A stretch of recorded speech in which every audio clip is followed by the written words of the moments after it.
Hey, my name is Chris Nelson. I want to welcome you to the 2025 Truth and Tuition hearing. I am the Chief University Relations Officer for the University of Utah, and I'm very pleased to be moderating today's Truth and Tuition hearing. Thank you all for joining us, either in real time or if you're watching this later on as well. For background, the University of Utah holds its annual Truth and Tuition hearing every year. The meeting is a required step in the process for the Utah System of Higher Education institutions to gain approval for tuition and fee adjustments for the upcoming academic year. This presentation is designed to be transparent in explaining proposed tuition and student fee increases and to gather feedback from students to be shared with the Board of Trustees. After the hearing, the Board of Trustees will vote on the proposed adjustments, and that meeting is currently scheduled for March 24th. Following that, the Utah Board of Higher Education will also vote. My primary job today is to get us through in about an hour. Let me introduce our guests today. This year, we're going to hear from quite a wide range of folks. We'll hear from Dr. Mitzi Montoya, who's the Senior Vice President for Academic Affairs, Mr. Jason Adewaya, Associate Vice President for Budget and Finance, Brad Vierig, Associate Dean for Graduate Programs and Executive Education for the David Eccles School of Business, Joe Boyden, President of ASUU, Anthony Jones, who's the Executive Director of Scholarships and Financial Aid, Catherine Hoffman-Abbey, Vice President of U-Career Services and Assistant Dean in the David Eccles School of Business and for the university, Annalisa Purser, who will be representing Student Affairs, Jennifer Reed, Associate Vice President of Auxiliary Services, and Dr. Chase Haygood, Senior Associate Vice President for Academic Affairs and Dean of Undergraduate Studies.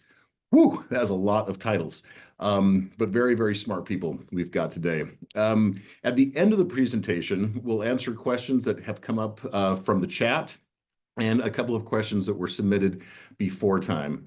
I do want to emphasize any questions that get asked will be logged, and we'll make sure that the trustees are aware of the questions that were asked.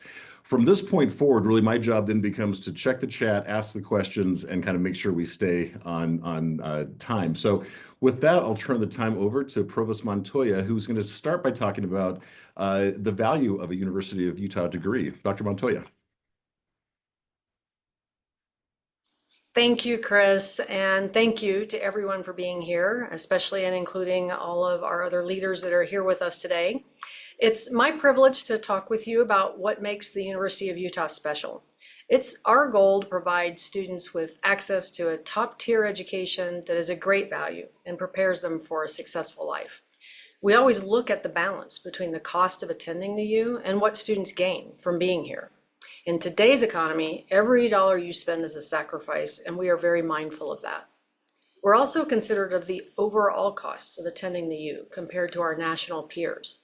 For example, when compared to the top research universities in the country, the American Association of Universities, which is a national group of elite Research One universities that includes the U, we have the lowest in-state and out-of-state tuition in the West. Our in-state tuition is $2,000 lower than the next closest AAU member in the West. Meanwhile, our out-of-state tuition is more than $2,000 lower than the closest Western AAU member. But that said, we know a price tag is still a price tag. And today we'll be talking about some of the specific benefits students receive with their investment both in and out of the classroom. So to talk a little bit about graduation rates and median earnings. Earning a college degree or a credential helps students build networks, develop skills, have interesting opportunities, pursue their passions, and forge a foundation of critical thinking. It also has financial benefits for students. In 2023, the national median earnings of those with a bachelor's degree, which is just a little over $67,000, were higher, 74% higher than the median earnings of those who completed high school, which was around $38,000. That was according to the U.S. Census Bureau. The median earnings of a University of Utah graduate 6 years after graduation is $67,170, which is higher than all of the public institutions in Utah and higher than the national median earnings for those with a bachelor's degree. The U also has the highest graduation rate among Utah's public institutions. Overall, our goal is to help prepare students to be hired in high-demand jobs that are essential in the economy right now. We award more STEM degrees than all other public institutions in Utah combined. And as a result of partnerships with the university and investments from the legislature, particularly in engineering, computer science, and math, growth in engineering employment in Utah has significantly outpaced the rest of the U.S. With a focus on serving our state and community, we create pathways for students to be successful and impactful in their preferred career, from social work and education to fine arts and economics and everything in between. We're also working to increase access to the U, both logistically and geographically. For example, in fall 2023, we opened the Juniper Building at the Harriman campus in collaboration with Salt Lake Community College. Students there are earning degrees in high-demand fields like business, education, social and behavioral sciences. They can complete their associate and bachelor's degree in one location. As another example, our Utah Asia campus provides opportunities for students to learn and study abroad in a safe environment that's at the nexus for key industries like gaming. We look strategically at our Sandy location and collaborations in St. George to allow students throughout Utah to opportunities to reach the U. And of course, we offer a wide range of undergraduate degree programs that can be completed entirely online, with a growing number of graduate degree programs as well online. Last fall, we launched a new housing initiative to guarantee available on-campus housing for first-year students. We are determined to keep developing ways for students to connect with the U no matter where they live. There are a lot of benefits of attending a research university. Out of all the public universities in Utah, the U funds the majority of research. The U's overall research expenditure was $490.4 million last year. In fiscal year 24, our faculty generated $691 million in grant funding. We're on our way to achieving $1 billion in research grants. In turn, in 2023, we invested $154 million on research-related goods and services nationally, and $32.6 million of that was in Utah alone. Our research boosts the economy and creates jobs. Research matters because it can change lives in creating technology and improving healthcare in ways that has an impact on our local and national economy. Research can be used to address immediate local issues like the Great Salt Lake or how to transfer renewable energy. You're at an amazing university doing incredible things. I hope you take pride in being at an elite research institution. Our faculty are creating what is next in the world. And when you rub shoulders with giants, it rubs off on you. We have amazing researchers at the U. As a student, you have tremendous opportunities for undergraduates across campus to get involved in research with paid research opportunities. The Office of Undergraduate Research supports thousands of students every year, working with nearly 500 faculty, representing fields from every discipline. 94% of students who participate in paid research opportunities at the U graduate within 6 years, and 64% graduate within 4 years. When participating in research, students gain durable skills that serve them well when applying for future jobs or grad school. 78% of University of Utah students who participate in research land a job in the state of Utah within a year after graduating. And 25% of our undergraduate research students end up pursuing graduate education. You have access to some of the greatest thought leaders and nationally renowned scholars in the world through our faculty. Just to give one example here, one of our professors in mechanical engineering, Tommaso Lenzi, is the designer of the Utah Bionic Leg. It was recently featured in a video that played during the Super Bowl. But this is only one example of outstanding research going on at the U. We also, for example, announced a new Chief AI Officer, Manish Parashar. He's helped shape the national strategy toward developing advanced cyber infrastructure, and he's heading up the Responsible Artificial Intelligence Initiative at the U. It combines multiple fields of study and applying AI to solve some of the most pressing societal challenges of our day. One of our pediatrics professors, Dr. Bridget Knockel, has received a Raleigh Foundation grant to continue her work on finding ways to better treat and identify children who have T-cell acute leukemia. And Catherine Walter, assistant professor in epidemiology, is working with a team to study the emergence of valley fever fungus. Valley fever is a common cause of pneumonia in the American West and is increasing in incidence due to climate change. With all of that said about our amazing university, I want to now turn to Joe Boyden, who is the ASUU Student Body President. Joe? Thank you, Mitzi, for that introduction, and also thank you for all that you do for the students at the University of Utah. Next, we'll be talking about student fees. So I'm a part of the General Student Fee Advisory Board, the co-chair, and what we do on this board is we oversee the process to establish, revise, maintain, and repeal general student fees and make recommendations to the University of Utah Board of Trustees. On this board are 9 members, 5 students, 4 staff to ensure that there is student voice on this board. So we'll be reviewing the 14 existing fees and talking about the 3 fee groups requested for an increase. If we can go to the next slide.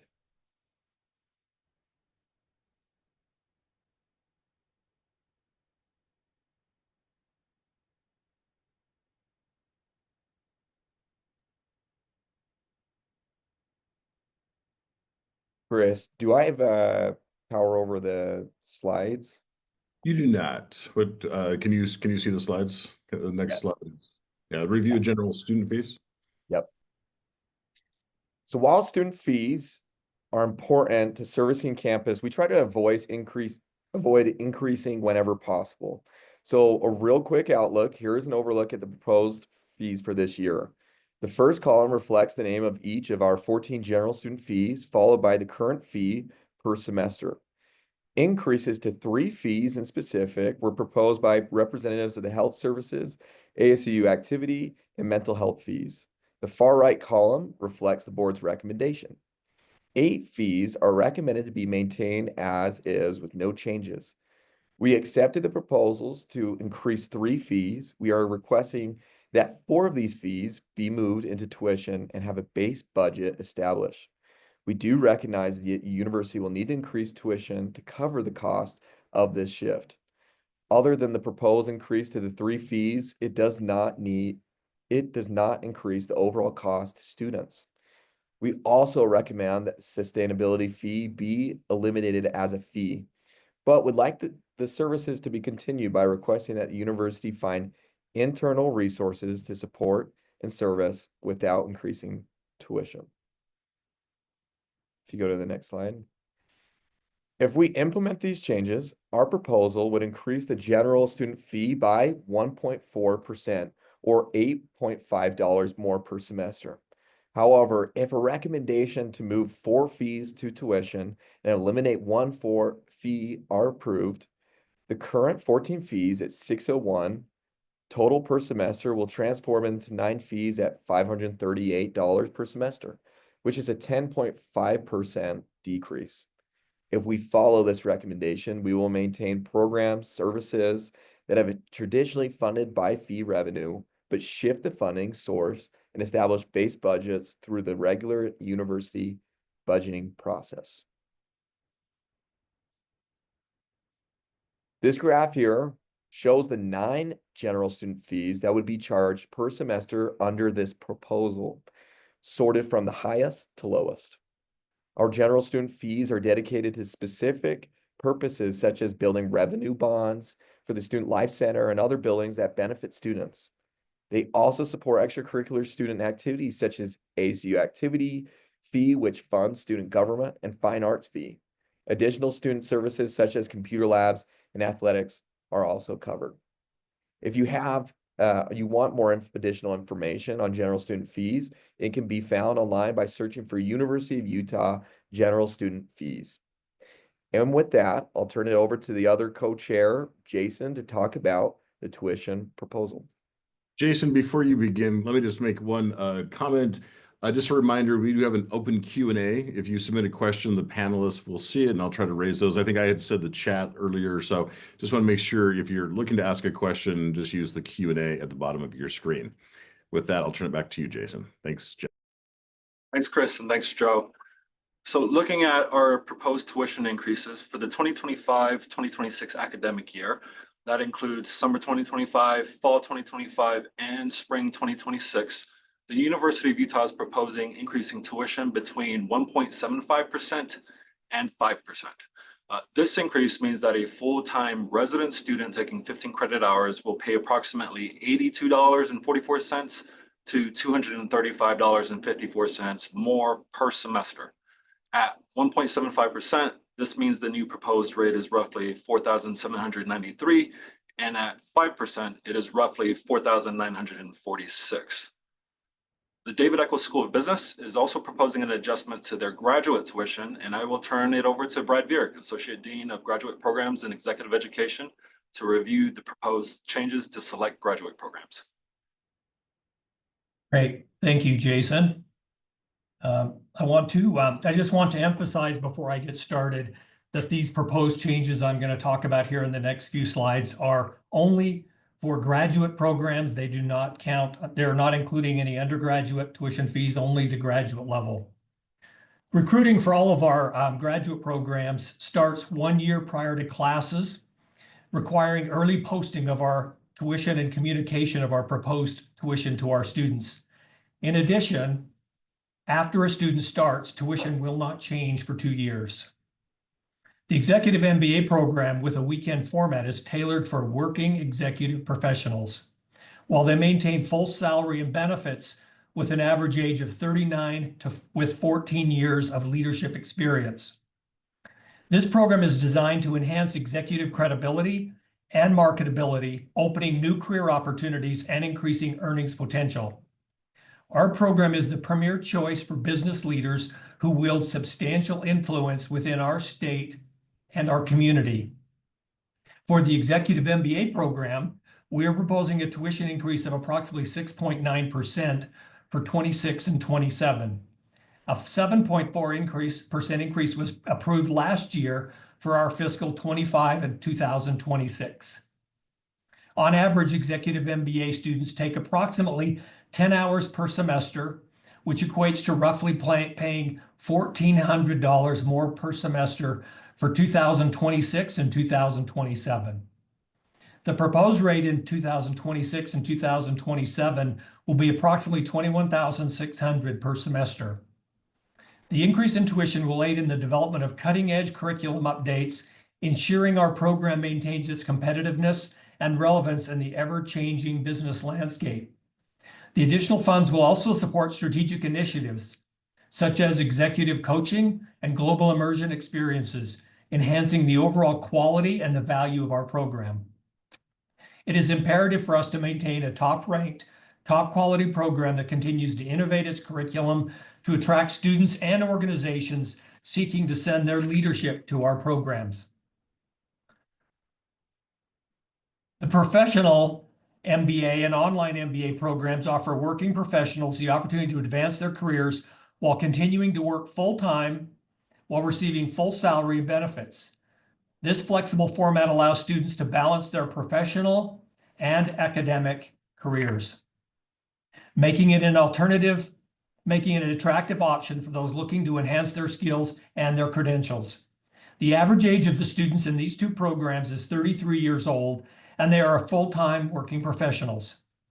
For the professional and online MBA programs, we are proposing a tuition increase of approximately 6.5% for 2026, 2027, and a 7.4% increase, which was previously approved in 2025 and 2026.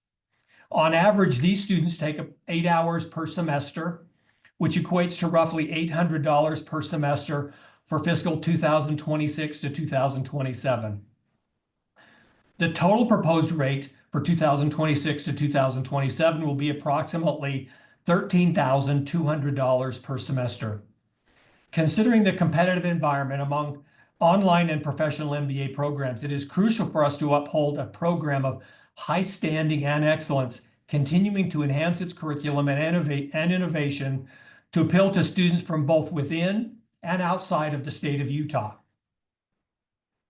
The specialty master's programs are offered with full-time, part-time, and online options for those looking for a focused degree in their chosen field, with the goal of keeping the skill necessary to succeed in their career and post-education.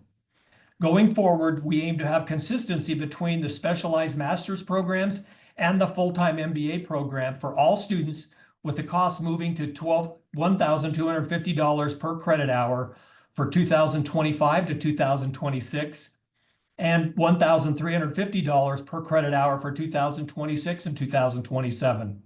This is an approximate 11.2% increase for 2025, 2026, and an approximate 8% for 2026 to 2027, assuming 10 credit hours per semester. For a graduate student taking 10 credit hours, they will pay approximately $1,260 per semester for the fiscal year 2026 and $1,000 per semester for 2026 to 2027.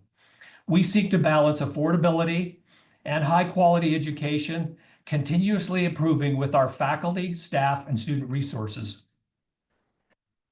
The Master of Business Creation is offered in person, online, and globally for students that own a small business who are looking to learn and develop the skill required to grow their business. For a student taking 10 credit hours per semester, they will pay approximately $500 more per semester for each of the next 2 years. This increase of $50 per credit hour will represent a 10% increase for 2025 to 2026, and then approximately a 9.1% for fiscal 2027. MBC in person is decreasing down to the fixed rate of $550 per credit hour to maintain consistency across the program's delivery methods and modalities. The MBC program offers a unique opportunity and environment that is adaptable to meet the needs of the current students. This flexibility and the necessary resources to support the students and overall program come at a cost. Now I'd like to turn it back over to Jason to talk about the College of Nursing. Thank you, Brad. So besides the David Eccles School of Business, we also have proposals from the College of Nursing and College of Science. Beginning with the College of Science, starting in fall 2025, beginning with the College of Nursing, starting in fall 2025, they are requesting approval of a differential tuition increase to replace program fees for nursing undergraduate courses. So while this is an increase to the undergraduate nursing differential tuition, the overall increase to students will be minimized because it will replace the current undergraduate program fee. So nursing students will no longer pay a program fee. Currently, nursing pre-licensure students pay approximately $243.50 a program fee per semester for 4 semesters, and differential tuition of $106.35 per credit hour for 60 credits. Our proposal is to increase tuition differential to $126 per credit hour and to eliminate the program fee. The program fee covers extensive supplies and actors of the Simulation Center, as well as an 18-month UWorld exam preparation subscription for students to prepare for the registered nurse licensing exam. Student subscriptions have helped the College of Nursing maintain a high NCLEX pass rate. For example, their current pass rate is 97% on their first attempt. So this change will simplify billing for students and improve transparency.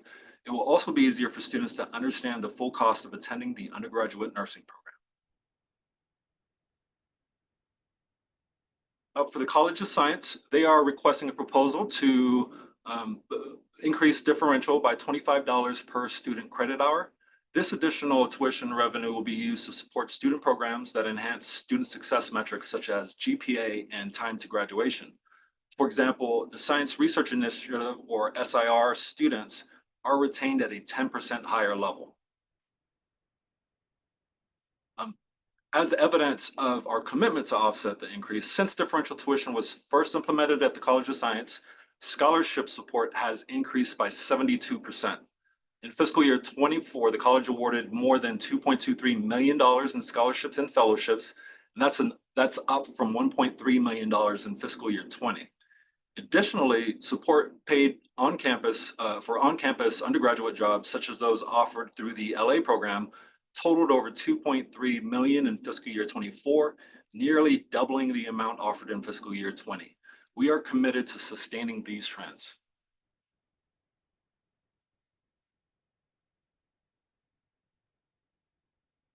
We also have several new online programs that have been established, and we'd like to outline their tuition plans. So the Price College of Engineering is proposing 2 new online programs: Master's in Construction Engineering at $1,300 per credit hour. It will take approximately 45 credits to complete, costing a total of $58,500. There's also a transportation infrastructure certificate at $1,200 per credit hour. It will take 15 credits to complete, costing a total of $18,000.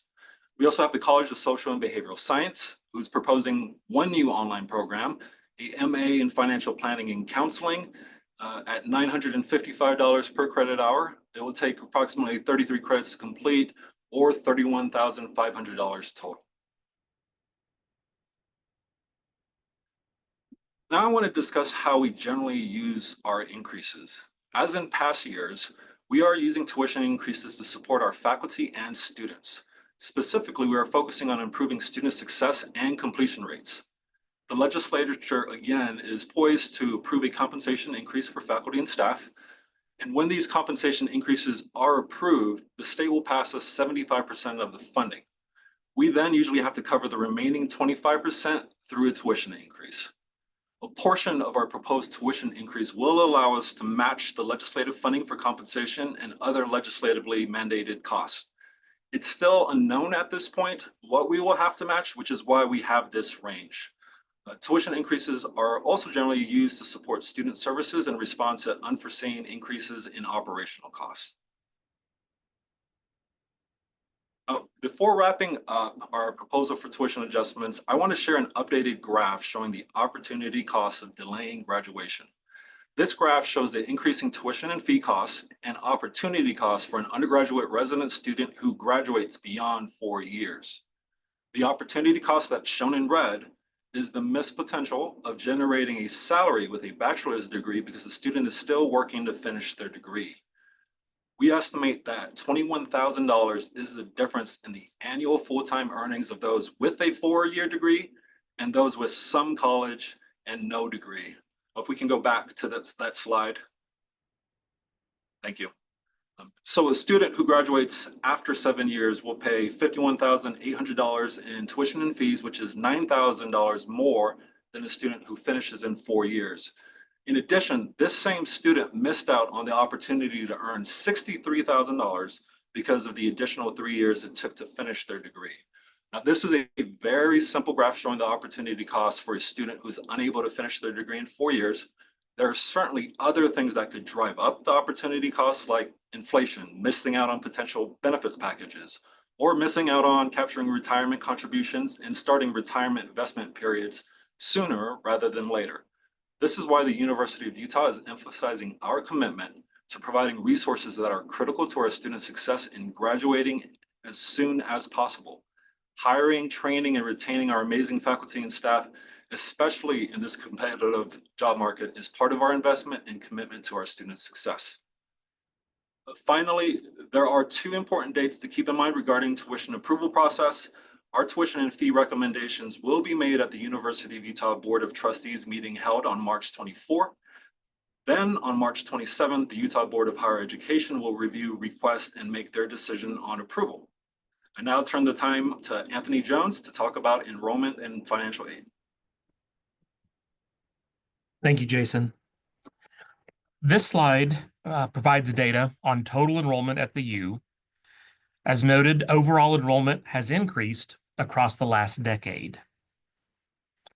And then as noted in the previous slide, that we experienced steady increases in overall enrollment, the data on this slide demonstrate what a 1% growth from last year would look like for the graduate student population, as well as for undergraduates. And then a combined projected growth overall. Notably, actual enrollment changes may vary.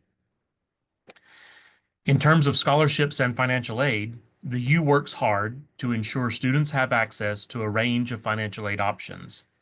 Students received more than $362 million in all forms of financial aid, of which more than $143 million is scholarship assistance. As the data on the slides indicate, more than 31,000 students completed the FAFSA form, which is the primary application for determining eligibility for a range of types of scholarships and financial aid. Also noted is that 73% of new first-time students receive scholarship and grant assistance, which nearly 2/3 of that is from institutional scholarship funding. Next, I'll turn it over to Katie Abbey. Thank you, Anthony. 2024 was a year of continued expansion for the U Career Success team, allowing us to serve more students across the university than ever before. 42 specialist career coaches now work individually with students from 13 colleges across the university. They support and inspire students at every stage of their academic journeys, from first-year explorers to graduate school game changers. Since our last report, we have added or expanded partnerships with the following. Specialists now coach students of all majors in the colleges of engineering and in social and behavioral science. We have added specialist coaches for the colleges of health, education, architecture and planning, nursing, social work, and the graduate school. These additions build on our earliest partnerships with business, fine arts, humanities, science, and the School for Cultural and Social Transformation. Generalist coaches serve all other areas while we continue to expand access to customized coaching with the few remaining programs where we have yet to engage. First and second year students work with the Early Career Exploration Coaching Team. They participate in special programs like Career Jumpstart and Community Champions, which offer resume building experience the moment each student joins the campus community. When you become a Ute, your career begins day one. By collaborating closely with academic advisors, faculty, and staff within each major, U Career Success is better able to reach students with key strategies to prepare for exciting careers ahead. Whenever possible, colleges offer locations for meetings adjacent to classrooms and incorporate coaches into courses, events, and activities to make career-building resources easily accessible. Virtual appointments are also an option. Our marketing and social media teams share the latest invitation to career fairs, workshops, networking, and other events all over campus. The result? Career coaches held 16,631 individual appointments with students last year, nearly doubling the number from 2023. Career coaches offer a range of skill and confidence building sessions to students of all majors and programs. Depending on the individual's needs and interests, a typical appointment may include career exploration, personal branding on LinkedIn and Handshake, resume and cover letters, job search, networking, interview prep, and salary negotiation. In addition to appointments, coaches connect to students in classrooms, clubs, organizations, tabling events, plus many informal interactions, all designed to help them prepare confidently for future opportunities. Career Success provides a full range of personalized resources for every step of the career journey, from exploration to securing that early full-time position. At the same time, our corporate and community engagement team partners with over 1,500 employers across the Valley and across the globe to find excellent workplace options for our talented interns and grads. Working closely with the coaching teams, they help to identify talent matches for companies and organizations, another perk students can access by working with their career coach. The U Career Success Center also offers professional quality resources at no cost to students, including video studios for remote interviews, access to high-quality headshots, and a career closet to borrow that just right blazer or suit to confidently approach your next employer interaction. One important way we connect with students with career opportunities is through 4 campus-wide career fairs during fall and spring semesters: a part-time and on-campus fair, an internship and career fair for all majors, and a STEM-focused fair. The event attracts 825 employer visits to network with nearly 9,000 students, another year-over-year increase in attendance. In addition to fairs, we host year-round targeted expos, workshops, and industry panels to put students in touch with prospective employers, help them build networks, and connect to mentors. This spring, we have collaborated with departments to bring to life networking events in data science and AI, social and environmental impact, sales innovation, post-athletic careers, business and healthcare, and architecture and planning. We welcome students from first year to graduation and beyond to take advantage of all of the career services offered at the university. They are included in the cost of your education and promise to build your confidence and increase your resources and enhance your lifetime opportunities. And with that, I would like to pass to Annalisa Purser. Thank you. In addition to what you just heard about career services, and in addition to what's happening in academic spaces across campus, the U recognizes that students are whole people who need support in a variety of realms in order to succeed both academically and in their personal lives. We strive to provide a variety of holistic support services to students so they can use them regularly or as needed. Holistic support services include things like academic resources, libraries, tutoring, health and wellness services, like recreation and disability services, and also campus safety, technology, and transportation. This slide lists just a few of these many examples, including the Student Union, the Veteran Support Center, and the Financial Wellness Center. With significant input from students over the past several years, the U has made intentional investments in improving health and well-being resources, including increasing the student mental health services. In addition to increasing the number of counselors in the University Counseling Center, we've also been offering virtual 24/7 support through an app called TELUS Health Student Support, which has licensed therapists around the world who speak a variety of languages. We know that individual counseling is not the only resource for supporting mental health, and so the U has invested in providing more skills workshops, mindfulness programs, wellness coaching, and things like this from health educators and from peer mentors. We're also moving several of our health services departments to the same records management system to streamline the student referral process and minimize the need for students to share their stories as they seek specialized care. More information about mental health services can be found at studentaffairs.utah.edu/mental health. I'll now turn it over to Associate Vice President Jen Reed to highlight auxiliary services. Thanks, Annalisa.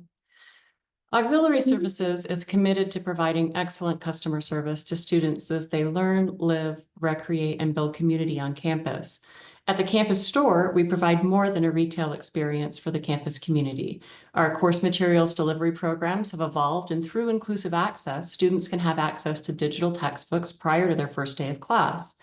On average, students can save about 60% off the cost of printed textbooks, and they are a more sustainable option for course material delivery. We continue to explore options for course material delivery and work with faculty and the libraries on campus to provide ease of use and savings. In support of campus safety initiatives, Commuter Services provides a Safe Ride program, providing rides at no charge throughout campus in the evening. We also allow students to park in A permit stalls, which are the closest to the academic center and other high-use buildings, after 3 p.m. with their less expensive U permit. Commuter Services has upgraded lighting in surface parking lots and parking garages so that walking to and from parking and classes at night is less stressful. And we have added additional security cameras in these same areas. We have a variety of partnerships that support student success, including our partnership with UTA that allows all students unlimited access to UTA rail, tracks, and buses without having to pay fare to ride, and an agreement with SPIN to allow students access to scooters on campus. We also are engaged with PepsiCo, our pouring rights partner, who provides internships and job opportunities for students along with product donation for events and support of recycling and sustainability initiatives. In support of the campus's climate action goals, Auxiliary Services has shifted much of the campus shuttle fleet to electric and compressed natural gas-fueled vehicles. We'll provide transit rides across campus to encourage commuting students to leave their single occupancy vehicles at home. We'll now hear from Chase Haygood. Thank you, Jen. So here at the University of Utah, student success in practice as well as in higher education research refers to both student engagement and positive educational outcomes, often focusing on students with the highest potential for experiencing the transformative effects of higher education. Engaging in work to see all students succeed requires recognizing that student needs are individually based, they are multifaceted, and they are nuanced. At the U, we've dedicated considerable resources to understand, to innovate, and to activate our planning through a shared responsibility framework and a student success agenda we call Navigate U. The University of Utah wants every undergraduate student to have an exceptional educational experience during their time at the U. As our institutional learning framework, E3, seeks to incorporate 4 focus areas of community, transformation, knowledge and skills, and impact. While the E3 framework organizes students' curricular experiences through learning outcomes, our key metrics for defining student success at the U are retention, thriving, completion, and placement. It truly is an exciting time to be at the University of Utah. In the fall of 2022, we joined the University Innovation Alliance, a national group of peer and aspirational innovative universities of which we can benchmark and perhaps exceed success and innovation together. In the spring of 2023, we set our efforts to developing Navigate U, as I mentioned earlier. By the fall of 2023 and into the spring of 2024, we engaged with the National Institute for Student Success to truly understand where we are and where we seek to go together next. By the summer of 2024, we had implemented begun at least, the implementation of the National Institute for Student Success recommendations through our ongoing Activate projects. To ensure the exceptional educational experience, Navigate U as a framework seeks to deploy the research that we have conducted in partnership around our own work and our own curricular systems, our policies, and our practices, so that we can standardize the advising systems, protocols, training, and practices of the U, to provide centralized communication platforms, to empower units to make proactive, data-informed, and student-driven decisions, and create standardized and scaled academic pathways to support all first year, and I'll add all students at the University of Utah. So many of these projects are underway. Our next slide will give you a very brief summary of some very impactful Activate projects of the Navigate U strategy set, from tackling high DEWI courses that exceed the national average for non-passage rates, to innovating course fill rates and monitoring thresholds with individual courses, to taking a look at our functional 4-year degree plans, ensuring they're in place, they're clear and transparent for not only students, but also for faculty and staff, to taking a look at academic advising for students in transition. So as students change majors at the U, we don't want that to slow time to completion. Across to academic first experiences. What does the academic life look like when you arrive at first here on campus? To syllabus transparency, as well as Jen mentioned earlier, to a day 1 digital access to texts for every student, so you can get your classes started off right at the beginning of every semester. With that, I'll hand back to Chris Nelson. Thank you, Dr. Haygood. Lots of information, and I'm impressed. With only 43 minutes, we got through this. We have had a couple of questions come in, and let me just start back with you, Jason Adewaya. Just to clarify, really the punchline here is we're looking at a potential increase between 1.5 and 5%. That has to go before the Board of Trustees on March 24th. And then later that week, it goes before the Utah System of Higher Ed. And as we noticed last year with some schools, they actually adjusted the tuition. Bottom line, Jason, for people watching or knowing, when is it reasonable for people to expect to kind of have a final decision on this? Is it that next week? Is it after the Utah Board of Higher Ed? That's a great question. So generally, following the Board of Higher Ed approval on March 27th, I should say, they review and they may give approval on March 27th, but we hope to receive firm approval and commitments that we're able to increase our rate sometime around April, and we will publish and update all of our tuition schedules and the tuition estimating tool, hopefully around May and June. Okay. And we've had a couple of questions about the decision making around student fees. Specifically, one was on Sustainable Campus Initiative Fund fee. But I don't know if that's Joseph Boyden or somebody else. Who'd be the best person to talk about?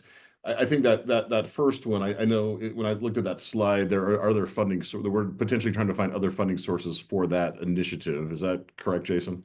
That's correct, Chris. So I want to highlight a point that the ASU Student Body President Joe Boyden made regarding the Sustainable Campus Initiative Fund fee.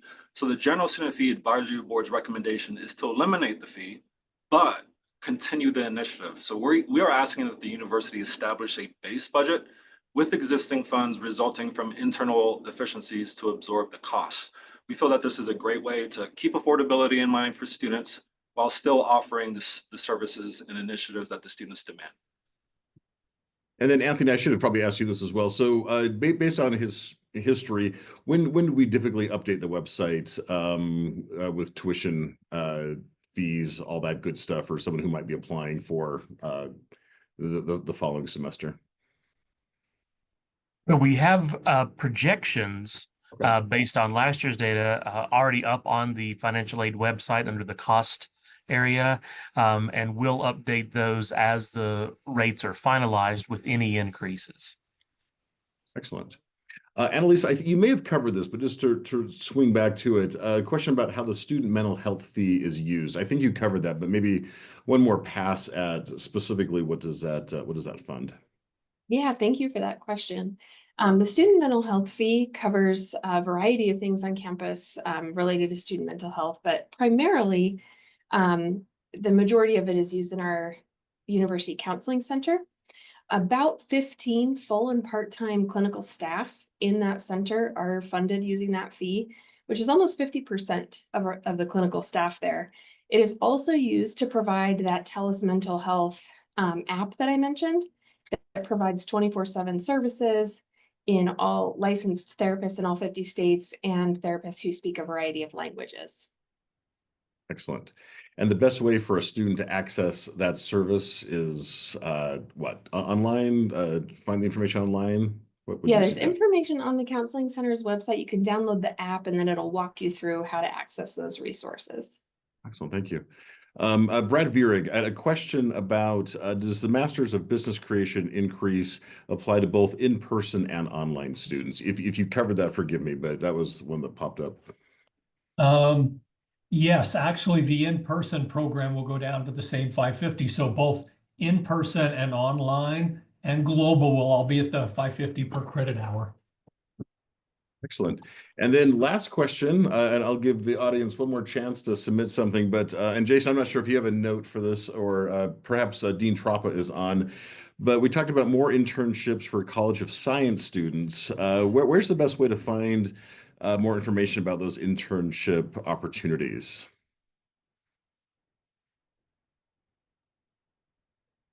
Dean Troppa, good to see you. Yeah, I'm peering for the great beyond here. Yeah, if anybody's interested in the College of Science internship opportunities, I'd be happy to have my office direct those inquiries. You can just email College of Science here, either me personally or my assistant, Lindsay Despain. And I saw Katie Abbey also unveiling herself there. She may be able to talk a little bit more about that from a broader perspective. Yes, any student who is interested in securing an internship should connect with UCareer Success and their career coach, and we are happy to help you. We have internship opportunities throughout the United States and would love the opportunity to engage. Yeah, one of the amazing things about this university is not only the classroom experience, but then the laboratory experience, the real world experience. So that is all of our questions. So that I think that does it for the 2025 Truth and Tuition hearing. I want to thank all of our panelists. Again, specific questions that come up, please feel free to reach out, and we will continue to answer questions. Thank you all.